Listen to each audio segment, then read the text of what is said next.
Et on a une troisième arcane majeure qui est la carte de la mort. Donc là, vraiment, mes chers Capricornes, vous êtes dans un changement radical face à une situation de votre vie. Je vais m'exprimer sur ce tirage et mes ressentis d'ici peu. Je suis désolée, je vais me répéter pour ceux qui écoutent l'introduction. Ces cartes-là représentent les énergies qui vous accompagnent actuellement, qui vous accompagneront dans les semaines à venir. On va prendre les messages, les guidances. Gardez en tête que c'est un tirage d'ordre général. On est sur YouTube, ce n'est pas du cas par cas, bien loin de là. Vous prenez ce qui résonne et vous laissez le reste de côté. Et vous associez bien évidemment ce tirage dans le domaine de vie où ça vous parle. On a une carte d'épée, une carte de coupe et on a trois arcanes majeures. Donc on parle d'un changement avec les arcanes majeures, mais on parle au niveau des émotions et au niveau du mental avec le roi d'épée. Encore une fois, les émotions, le mental, ça peut être par rapport à une relation sentimentale, mais ça peut aussi très bien être par rapport à un travail, par rapport à une envie, un désir, une réalisation, un développement personnel. Donc à vous de l'associer dans le domaine de vie où ça vous parle. La première carte qui se présente donc pour vous, mes chers Capricornes, c'est la carte du roi d'épée. Le roi d'épée, il faut savoir que c'est une personne très stricte.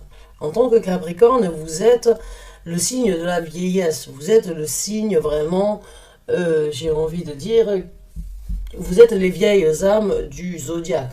Hein, vous êtes les énergies, vous êtes une énergie qui n'a pas froid aux yeux, qui n'a pas peur de dire ce qui doit être dit. Vous aimez les choses carrées, vous aimez les choses, on va dire, strictes et faites dans le bon sens du terme ou dites dans le bon sens du terme. Donc le roi d'épée, même si ce n'est pas forcément votre élément, c'est une énergie qui vous correspond.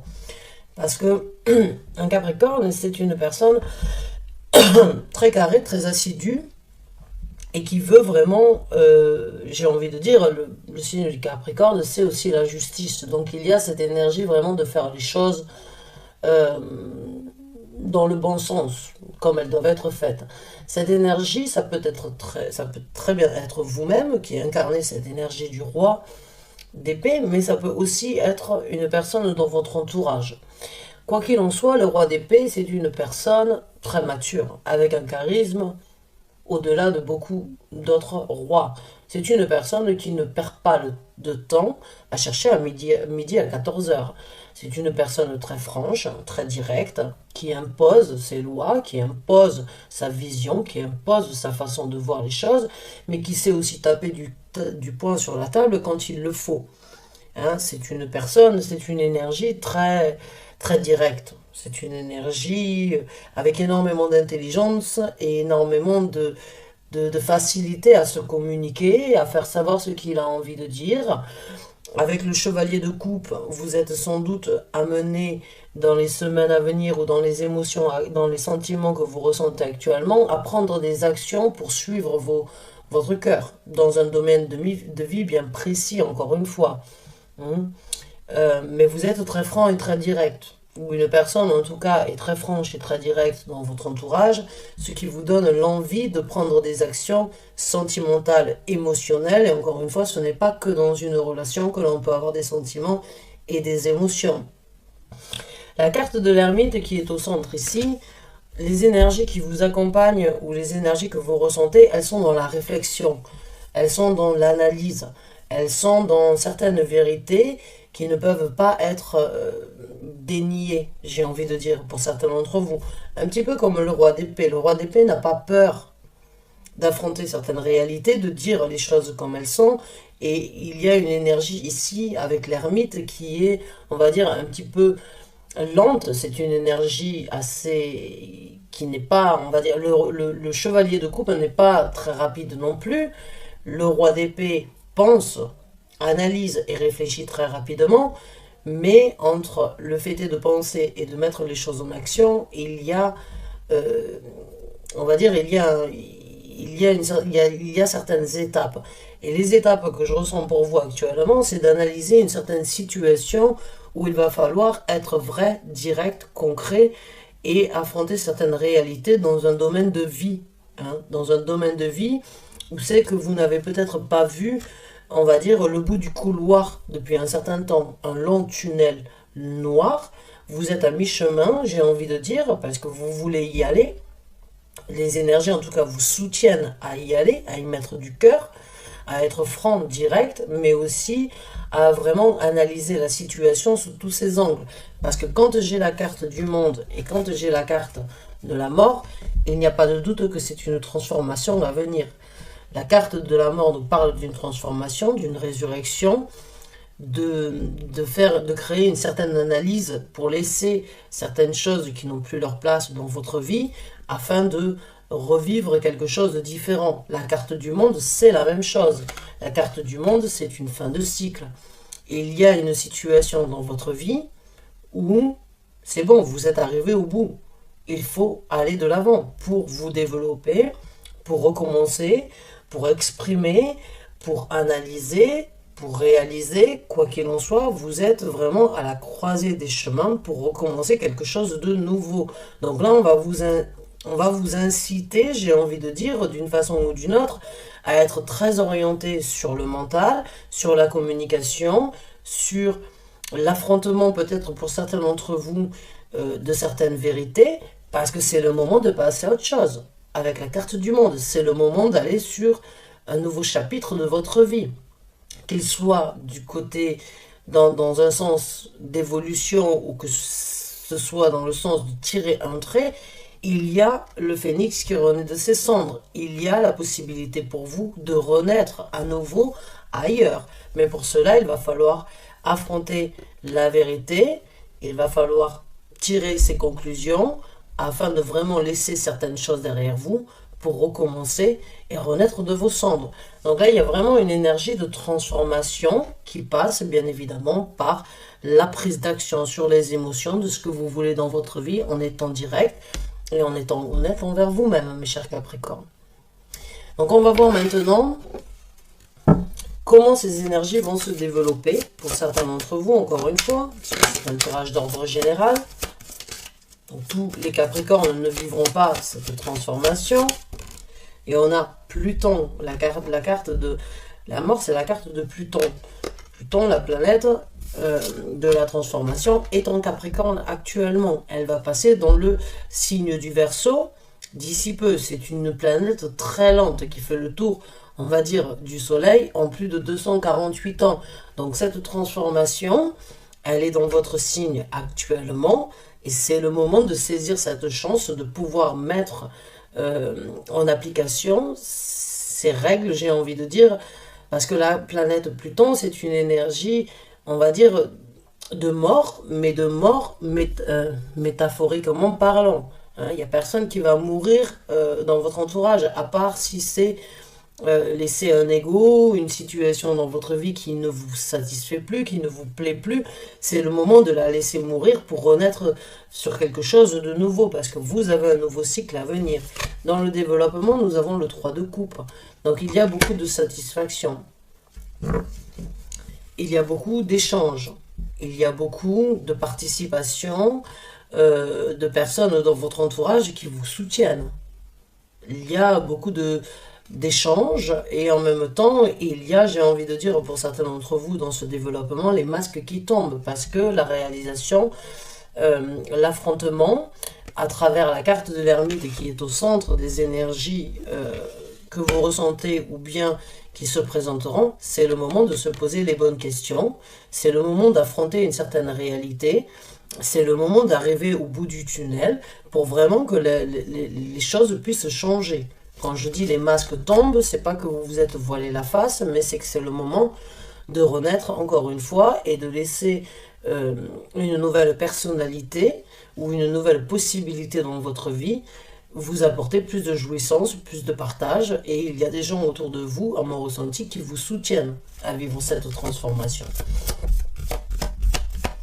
Alors, on va voir avec d'autres cartes. On a l'As d'épée. Donc oui, c'est bien ce qui me semblait. Il y a, avec le roi d'épée et l'as d'épée, dans ce développement, une nouvelle façon de penser, une nouvelle façon d'envisager, une nouvelle façon de songer, de communiquer, de s'affirmer. C'est comme si vous arriviez à vous débloquer d'une situation et le fait est de prendre des actions ou le fait est que l'on vous soutienne à prendre ces actions vous amèneront à une certaine vérité personnelle, individuelle, mais surtout à un nouveau départ. Un as amène sur un nouveau départ personnel. Que ce soit au niveau de votre façon de communiquer, votre façon de penser, votre façon de songer, il y a un nouveau départ dans ce développement. Il y a une nouvelle vision, un nouvel engagement.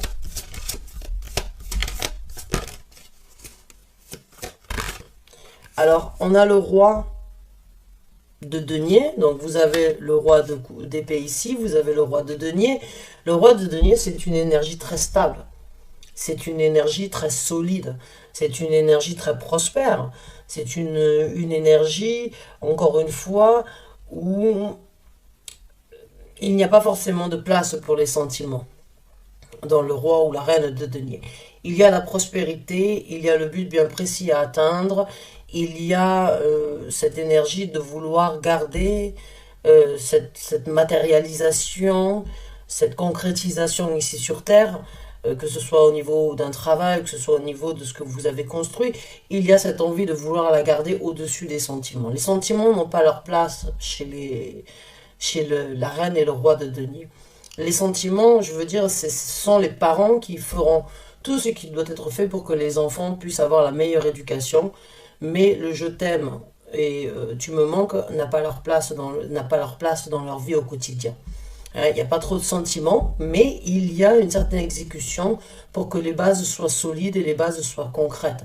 Donc, ce sont de bons parents, certains diront peut-être de mauvais parents, mais ici, il y a une certaine prospérité qui prime. Et il y a ce piédestal et il y a cette envie de continuer à garder ou bien de manifester quelque chose de plus prospère. Et il n'y a pas de place pour les sentiments.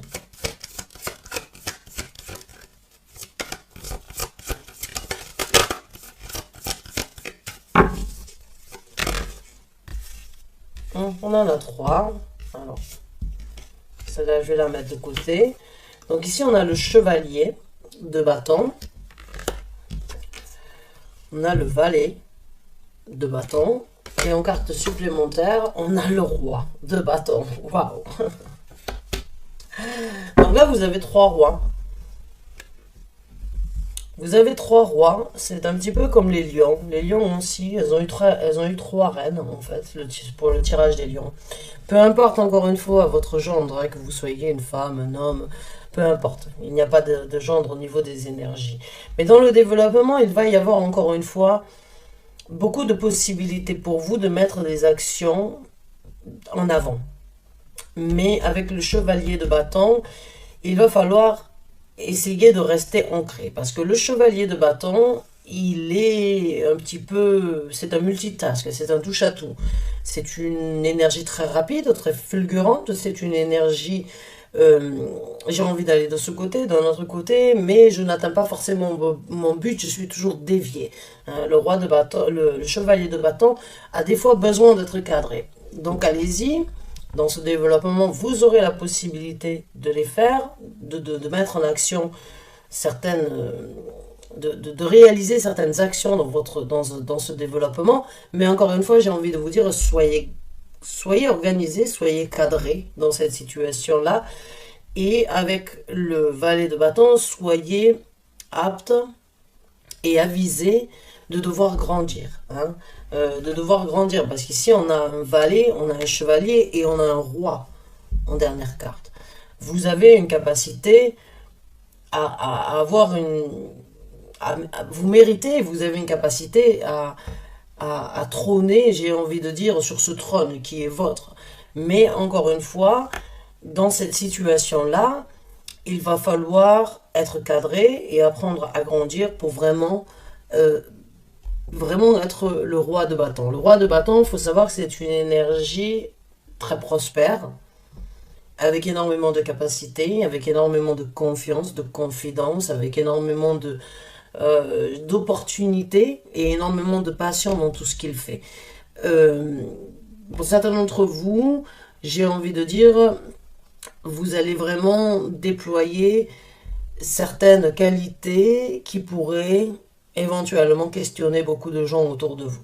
hein. Mais soyez toujours cadré, acceptez d'apprendre, même si vous êtes le signe avec le plus de, j'ai envie de dire, de savoir-faire, puisque vous êtes le signe le plus, le plus, enfin, vous êtes le signe qui représente la réincarnation dans l'astrologie, et vous êtes le signe le plus, j'ai envie de dire, le plus âgé, hein, d'une façon ou d'une autre. Donc là, embrasser ces énergies où il va falloir apprendre à grandir, à évoluer dans la situation, à faire en sorte de continuer à prospérer, mais en même temps, garder cette confiance et cette confidence que vous avez en vous. Elle vous sera très bénéfique.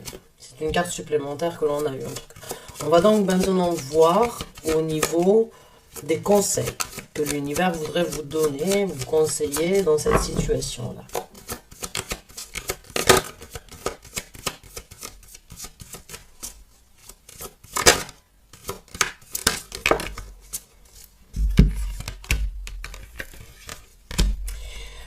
Waouh! Alors, on a le 10 de bâton. En tant que conseil, il y a des situations éventuellement dans votre vie que vous devriez laisser de côté. Le 10 de bâton, encore une fois, c'est une fin de cycle. Hein? Après le 10 de bâton, on a un as de bâton. Et il se présente là. Le conseil ici, ça va être de lâcher un certain fardeau ou des fardeaux que vous avez portés, tirés avec vous depuis un certain temps.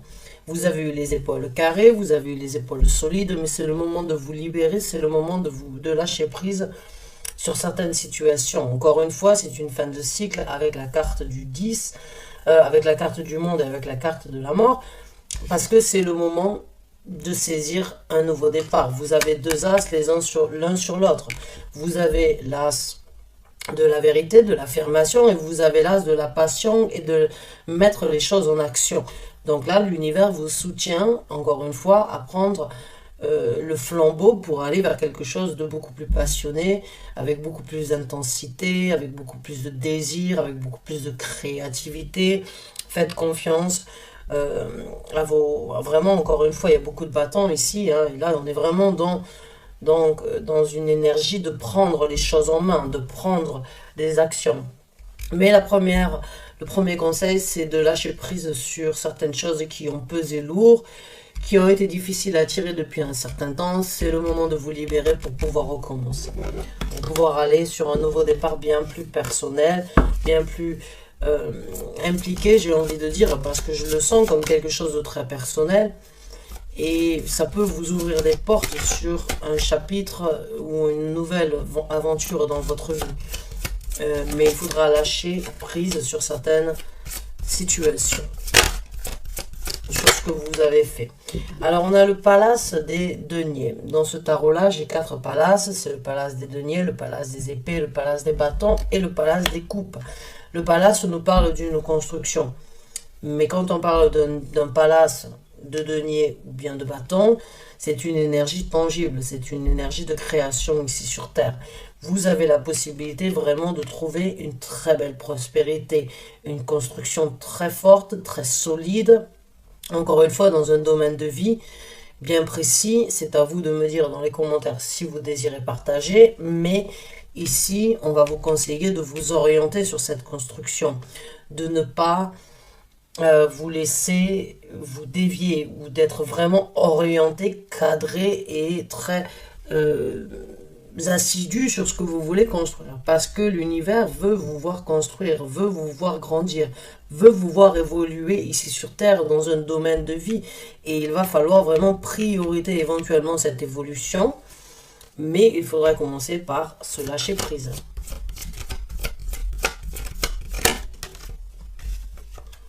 On a la reine de denier. Donc vous avez le roi de denier, vous avez la reine de denier. Donc il y a un parfait équilibre ici dans un domaine de vie tangible.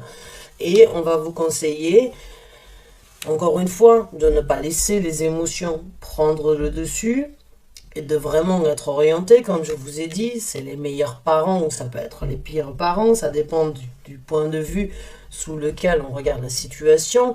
Mais encore une fois, c'est le moment pour vous de vous rendre compte que vous avez quand même une belle prospérité, un bel équilibre à venir, un socle bien ancré à construire. et il va falloir y aller, j'ai envie de dire. Lentement, mais sûrement. Si je dis lentement, j'ai l'impression que certains d'entre vous vont me dire pourquoi lentement. C'est tout simplement parce que les données, ce sont des énergies tangibles et terrestres qui peuvent prendre du temps, mais qui on va dire sur la longueur, vous apportent une certaine sécurité et une certaine fiabilité. Donc là, pour moi, il y a pas de doute que vous êtes équilibré, que vous soyez en couple, que vous soyez de par vous-même. Quoi qu'il en soit, ce que vous êtes en train de construire, c'est quelque chose de fiable. Mais ça peut prendre du temps. Hein.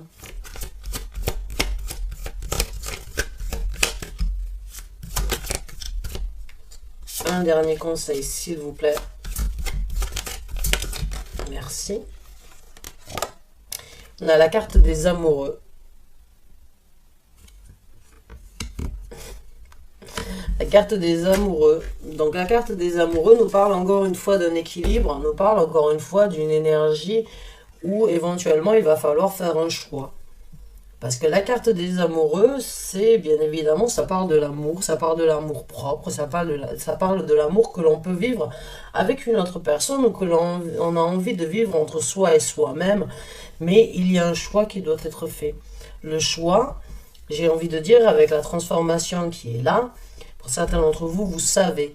D'autres, ce serait peut-être de vous engager émotionnellement, sentimentalement parlant, mais tout en gardant la tête sur les épaules et les pieds sur terre avec ce roi et cette reine de denier, cette construction de palace de denier. Mais encore une fois, il y a une très belle harmonie et il y a énormément de compatibilité, j'ai envie de dire, si vous êtes dans une situation avec une personne extérieure, qui extérieure dans votre vie proche, j'ai envie de dire, mais qui n'est pas dans ce tirage-là. Quoi qu'il en soit, la carte des amoureux, elle vient aussi vous informer que il y a une belle prospérité sentimentale, mais encore une fois, il va falloir choisir ses priorités. Voilà, mes chers Capricornes, j'espère vraiment avoir pu vous aider. J'espère vraiment que ce tirage vous a apporté les messages que vous aviez besoin de recevoir. Je vous remercie en tout cas de l'avoir regardé jusqu'à la fin. À très bientôt pour un nouveau taroscope. Merci et bonne fin de journée à vous. Au revoir.